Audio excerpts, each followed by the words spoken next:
दोस्तों, Coca Cola और Pepsi जैसी कंपनी के सामने ना जाने कितने ब्रांड्स आए और चले गए, लेकिन कोई भी इनकी मोनोपोली को नहीं तोड़ पाया। फिर मैदान में उतरे 3 देसी लड़के, जिन्होंने सोचा हम क्यों ना वो बेचें जो हमारे बड़े बुजुर्ग हमेशा से पीते आए हैं, मतलब जीरा और नमक से बना वो देसी स्वाद जो भारत के हर घर में पसंद किया जाता है। ना कोई सेलिब्रिटी फेस, ना ही टीवी एड्स का शोर, फिर भी खड़ा कर दिया एक ऐसा ब्रांड जो आज पूरे इंडिया पर राज कर रहा है। जी हाँ, हम बात कर रहे हैं लाहौरी जीरा की, जिसके हर सिप के पीछे छिपी है संघर्ष की कहानी। और हाँ, आप शायद ये भी सोच रहे होंगे कि आखिर इसका लाहौर से क्या कनेक्शन है। तो चलिए आपको सब कुछ शुरू से बताते हैं आगे इस वीडियो में। तो दोस्तों, ये बात है 2016 के एक शाम की। 3 कजन्स सौरभ मुंजाल, निखिल डोडा और सौरभ भूतना उर्फ सन्नी हर रोज की तरह कैजुअली मिले थे। हाथ में कॉफी थी, लेकिन दिमाग आइडिया से भरा हुआ था। तीनों का बैकग्राउंड अलग अलग था, इंटरेस्ट भी टोटली अलग थे, लेकिन एक चीज कॉमन थी, कुछ अपना करना है, वो भी बड़ा। और फिर एक दिन एक ऐसी ही मुलाकात ने जन्म दिया एक देसी बेवरेज कंपनी को, जिसकी वैल्यू आज कई 100 करोड़ रुपए है। लेकिन एग्जैक्टली हुआ कैसे ये सब, यह जानने से पहले हमें इन तीनों कजन्स के बारे में शॉर्ट में जान लेना चाहिए। सबसे पहले बात करते हैं सौरभ मुंजाल की, जिन्होंने अपनी एंटरप्रेन्योरल जर्नी काफी कम उम्र में ही शुरू कर दी थी। 2012 में जब वो सिंगापुर से MBA कर रहे थे, तो उन्होंने ट्रेड फाइनेंस में हाथ आजमाया और पता है, वो वेंचर $15 मिलियन तक पहुंच गया। वैसे तो यह काफी बड़ा अचीवमेंट था, लेकिन दिल में कुछ अधूरा सा था। इसीलिए सौरभ ने डिसाइड किया कि अब इंडिया वापस लौटना है और देश में ही कुछ करना है। वापस आकर उन्होंने पंजाब में एक हाईवे रेस्टोरेंट शुरू किया, जिसका नाम था हेरिटेज हवेली, जो कि आज के टाइम पर एक प्रीमियम डेस्टिनेशन बन चुका है। इस रेस्टोरेंट को चलाते चलाते ही उन्हें रियल इंडिया की अंडरस्टैंडिंग मिली कि इंडिया के कस्टमर्स टेस्ट को इम्पोर्टेंस देते हैं, लेकिन खरीदते तभी हैं जब प्राइस उनकी पॉकेट में फिट बैठे। वहीं अगर बात करें सनी की, तो ये वो इंसान थे जो सिर्फ बातें नहीं, बल्कि सीधे मैदान में उतरते थे। चाहे दुकानदार से बात करनी हो, कस्टमर को कन्विंस करना हो, या फिर ग्राउंड लेवल पर किसी भी तरह का काम करना हो, सनी इन चीजों में माहिर थे। और उनकी सबसे बड़ी ताकत थी लोगों से कनेक्शन बना लेना। तीसरे कजन निखिल का बैकग्राउंड एग्रीकल्चर से था, लेकिन दिल से वो फूडी थे। उन्हें खाना बनाने का इतना शौक था कि हर हफ्ते कुछ न कुछ एक्सपेरिमेंट करते रहते। और फिर एक दिन ऐसे ही एक्सपेरिमेंट करते करते उन्होंने एक देसी ड्रिंक बनाई, जीरा फ्लेवर वाली। जब उन्होंने खुद टेस्ट किया तो वो उन्हें बहुत अच्छी लगी, और इसीलिए उन्होंने सोचा कि क्यों ना इसे भाइयों को भी टेस्ट करवाऊं। शाम हुई, तीनों कजन हमेशा की तरह मिले और निखिल ने बड़े कैजुअली कहा, भाई इसे टेस्ट करके देखो जरा। सौरभ मुंजाल ने जैसे ही पहला सिप लिया, उनके मुंह से निकला, वाह भाई, इसे तो मार्केट में होना चाहिए। वहीं सनी का भी मानना था कि इंडिया भले ही मॉडर्न हो गया हो, लेकिन टेस्ट के मामले में आज भी पूरा देसी है। और जहां हर कोई कोला और ऑरेंज सोडा बेच रहा है, वहीं जीरा फ्लेवर वाली ड्रिंक्स की एक अलग ही डिमांड बन सकती है।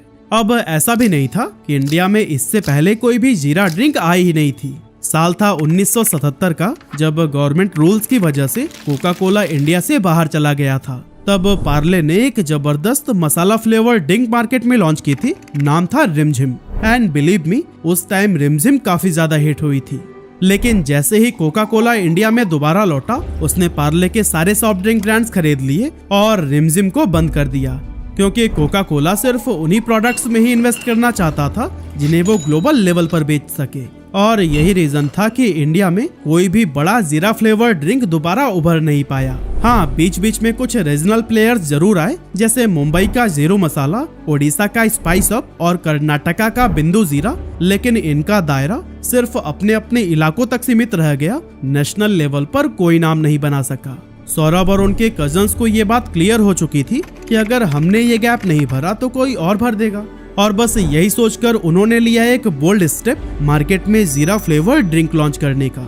उन्होंने डिसाइड किया कि इस ड्रिंक का टेस्ट तो होगा पूरी तरह से देसी, लेकिन ब्रांडिंग होगी इंटरनेशनल लेवल की, दमदार, फ्रेश और ऐसी जिससे लोग कनेक्ट हो पाएं। लेकिन दोस्तों, प्रोडक्ट बनाना एक बात होती है, पर उसे मार्केट और कस्टमर्स के दिल तक पहुंचाना एक अलग लेवल का चैलेंज होता है। लेकिन ये तीनों भाई हार मानने वालों में से थोड़ी न थे।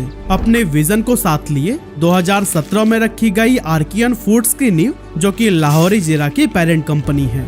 ड्रिंक का फॉर्मूला तो रेडी था ही, लेकिन अब बारी थी नाम सोचने की, प्राइस डिसाइड करने की और सबसे इम्पोर्टेंट पैकेजिंग की। काफी सोचने समझने के बाद उन्होंने अपने ड्रिंक का नाम रखा लाहौरी जीरा। अब सवाल उठता है कि लाहौरी जीरा ही क्यों? क्या ये ड्रिंक लाहौर से इंस्पायर्ड थी? असल में इस ड्रिंक का मेन हीरो इंग्रेडिएंट था जीरा, लेकिन एक और चीज थी जो कि इसे यूनिक बनाती थी, रॉक सॉल्ट यानी सेना नमक, जिसे कि लाहौरी नमक के नाम से भी जाना जाता है। इसीलिए उन्होंने इस ड्रिंक का नाम लाहौरी जीरा रख दिया, ताकि टेस्ट से लेकर नाम तक हर चीज में एक देसी टच दिखाई दे सके। अब बात आती है प्राइस की, तो उन्होंने इसका प्राइस रखा सिर्फ 10 रुपए, ताकि टियर 2 और टियर 3 सिटीज में हर कोई इसे आसानी से खरीद सके। इसके बाद से जब बारी आई ब्रांडिंग की, तो उन्होंने देखा कि मार्केट में जो लोकल जीरा सोडा थे उनमें से ज्यादातर अनब्रांडेड थे और उन सब की पैकेजिंग लगभग एक जैसी ही थी। यही वजह थी कि वो कभी भी एक मास ब्रांड नहीं बन पाए, क्योंकि उनमें ना तो कोई यूनिक आइडेंटिटी थी और ना ही ऐसी विजिबिलिटी जो कि उन्हें बड़ी मार्केट तक ले जा सके। लाहौरी जीरा ने इस गैप को समझा और अपने प्रोडक्ट को प्रीमियम दिखाने का फैसला किया, भले ही उसका प्राइस सिर्फ 10 रुपए ही क्यों ना था। उन्होंने अपने लेबल डिजाइनिंग में यूज किया ब्लैक और गोल्ड का प्रीमियम कॉम्बिनेशन, फॉन्ट और लोगो भी ऐसा चुना जो कि क्लासी लगे, जिससे कि सेल्फ पर रखी बोतल दूर से ही नजर आ जाए। लेकिन दोस्तों, एक सक्सेसफुल ब्रांड बनने के लिए सिर्फ अच्छा प्रोडक्ट, अच्छा डिजाइन और कैची नाम ही काफी नहीं होता। असली गेम तो वही शुरू होती है जब उस प्रोडक्ट को सही तरीके से मार्केट तक पहुंचाना होता है। और फिर ये जिम्मेदारी दी गई सौरभ भोतना को, जो कि ग्राउंड लेवल एक्सपर्ट थे। अब जब सौरभ ने लुधियाना के एक बड़े डिस्ट्रीब्यूटर से बात की, तो पहले तो सब कुछ नॉर्मल लगा, लेकिन आखिरी मोमेंट पर डिस्ट्रीब्यूटर ने एक कंडीशन रख दी, मैं एडवांस पेमेंट नहीं दूंगा, माल रख दो, अगर बिक गया तो ठीक, वरना वापस लेकर जाना। अब ये बिल्कुल टिपिकल मार्केट बिहेवियर था, जिसमें फंसकर कई सारे स्टार्टअप्स अपना भारी लॉस करा लेते हैं, क्योंकि कैश फ्लो किसी भी बिजनेस की जान होती है और अगर पैसा मार्केट में फंस जाए तो फिर बिजनेस मुश्किल में पड़ सकता है। ऐसे में लाहौरी जीरा के फाउंडर्स के पास में 2 ऑप्शंस थे। पहला कि ये डिस्ट्रीब्यूटर की शर्त मानकर माल भेजें और पेमेंट का इंतजार करें, और दूसरा खुद रिटेलर्स और शॉपकीपर्स से डायरेक्ट कनेक्ट करें और अपने प्रोडक्ट को खुद मार्केट में पुश करें। लाहौरी जीरा के फाउंडर्स ने दूसरा रास्ता चुना। वो हर रिटेलर्स और दुकानदार से मिले, उन्हें सैंपल दिया, साथ में ड्रिंक टेस्ट भी कराई। इससे उन्हें कई तरह के फीडबैक्स मिले, जैसे कि किसी ने कहा कि कलर डल लग रहा है, किसी ने कहा स्वीटनेस बैलेंस नहीं है, तो फिर किसी को ड्रिंक में फिज कम लग रही थी। तीनों फाउंडर्स इन सभी फीडबैक्स को नोट करते रहते और फिर हर रोज रात को बैठकर एनालाइज करते कि अपने फॉर्मूला में क्या चेंजेस किए जाएं। इस तरह हर एक फीडबैक को सुनते समझते इम्प्रूव करते गए, जिससे कि लाहौरी जीरा का टेस्ट और भी बेहतर होता चला गया। रिटेलर्स को भी ये समझ आ गया था कि ये ड्रिंक तो मार्केट में चलने वाली है, इसीलिए अब वो खुद ही से कस्टमर्स को रिकमेंड करने लगे। और दोस्तों, जब दुकानदार ही पुश करने लगे तो फिर धीरे धीरे ये देसी मसालेदार ड्रिंक कस्टमर्स के दिल से कनेक्ट हो गई। और फिर एक दिन वही डिस्ट्रीब्यूटर जिसने पहले एडवांस देने से मना किया था, अब खुद कॉल करके बोला, भाई ऑर्डर भेज दो, इस बार एडवांस के साथ में। शुरुआत में लाहौरी जीरा ने एक स्मार्ट मूव लिया, कॉन्ट्रैक्ट मैन्युफैक्चरिंग। मतलब प्रोडक्ट तो उनका ही था, लेकिन उसे वो बनवा रहे थे एक थर्ड पार्टी मैन्युफैक्चरर से। अर्ली स्टेज पर यही स्ट्रेटेजी काफी काम आई, क्योंकि उनका पूरा फोकस था सिर्फ 3 चीजों पर, टेस्ट, ब्रांडिंग और डिस्ट्रीब्यूशन। मशीन सेटअप पर टाइम और पैसे इन्वेस्ट करने की बजाय उन्होंने मार्केट डिमांड पर फोकस किया। लेकिन जैसे जैसे ऑर्डर्स बढ़ने लगे, वैसे ही वैसे कॉन्ट्रैक्ट मैन्युफैक्चरिंग से काम चलना मुश्किल हो गया। ऐसे में फाउंडर्स को लगा कि अब उन्हें अपना खुद का प्लांट लगा ही लेना चाहिए, लेकिन ये इतना आसान नहीं था। सबसे पहले तो जमीन चाहिए थी, वो भी सही लोकेशन पर। फिर पोल्यूशन कंट्रोल से लेकर FSSAI तक हर तरह की कंप्लायंसेस और पेपर वर्क्स। अब ये सब भी कहीं ना कहीं तो हो ही जाता, लेकिन मेन प्रॉब्लम थी इन स्टेप्स को पूरा करने के बाद से filling lines, bottle blowing machine, capping system और लेबलिंग यूनिट जैसे मशीन्स को सेटअप करने की, क्योंकि इसमें बहुत सारा पैसा लगने वाला था और इतने पैसे उस टाइम उनके पास में थे नहीं।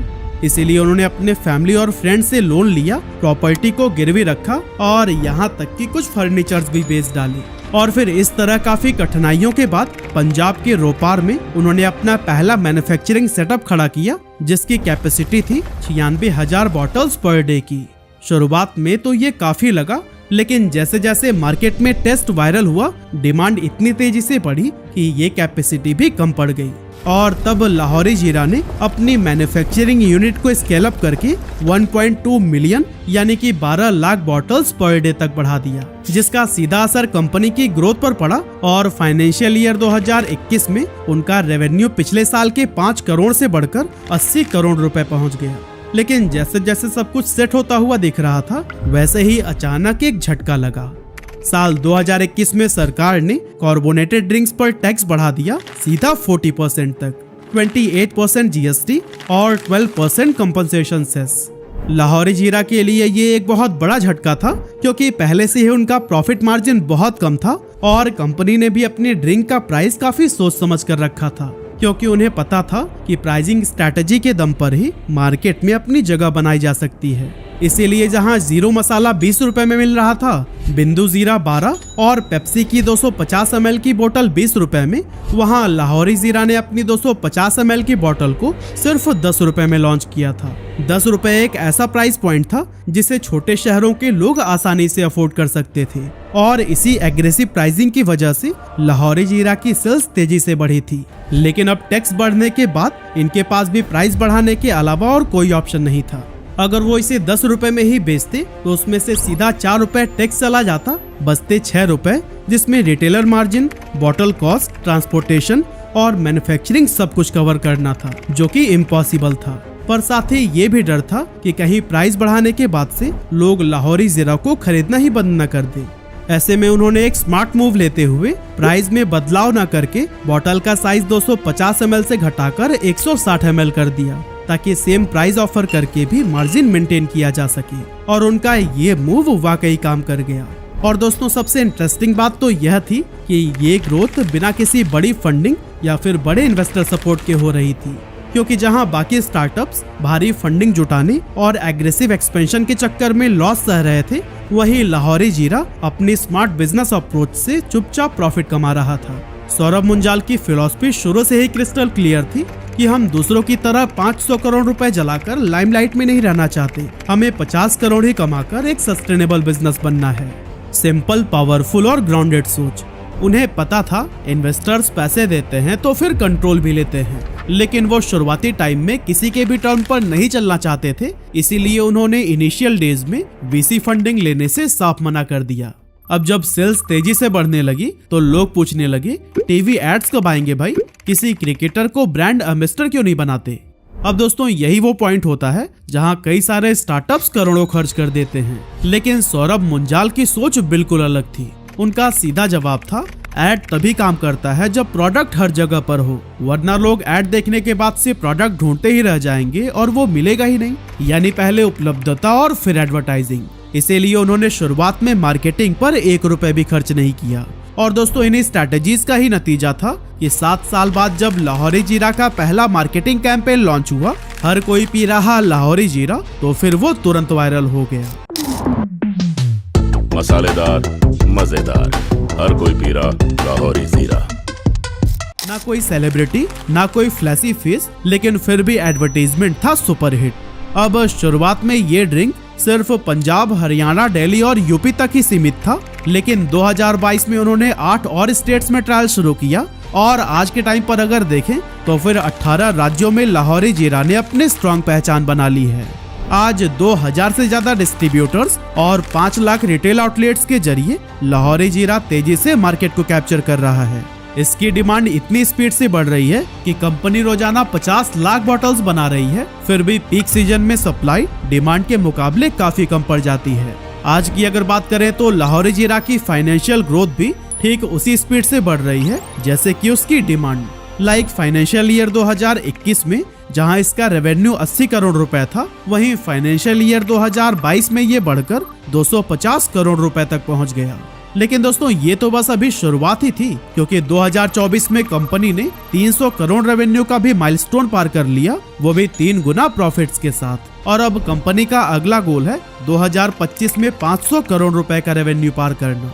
लास्ट में बस मैं यही कहना चाहता हूँ, 3 कजन्स, एक देसी आइडिया और 0 मार्केटिंग बजट, फिर भी आज लाहौरी जीरा हर दुकान, हर गली में दिखता है। क्योंकि जब प्रोडक्ट दिल से बना हो तो फिर वो सीधा कस्टमर्स के दिल तक ही पहुंचता है।